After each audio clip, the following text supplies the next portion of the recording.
वक्रतुण्ड महाकाय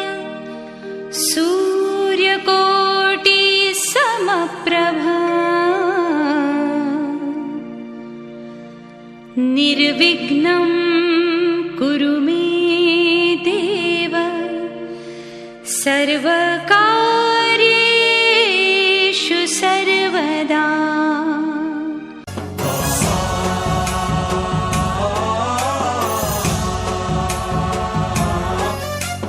गणनायकाय गणदैवताय गणाध्यक्षाय धीमहि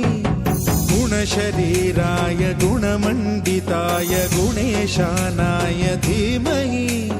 गुणातीताय गुणाधीशाय गुणप्रविष्टाय धीमहि एकदन्ताय वक्रतुण्डाय गौरीतनयाय धीमहि गजेशानाय भालचन्द्राय श्रीगणेशाय धीमहि एकदन्ताय वक्रतुण्डाय गौरीतनयाय धीमहि गजेशानाय भालचन्द्राय श्रीगणेशाय धीमहि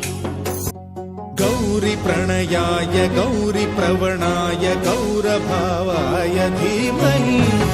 गोसहस्राय गोवर्धनाय गोपगोपाय धीमहि गुणातीताय गुणाधीशाय गुणप्रविष्टाय धीमहि एकदन्ताय वक्रतुण्डाय गौरीतनयाय धीमहि गजेशानाय भालचन्द्राय श्रीगणेशाय धीमहि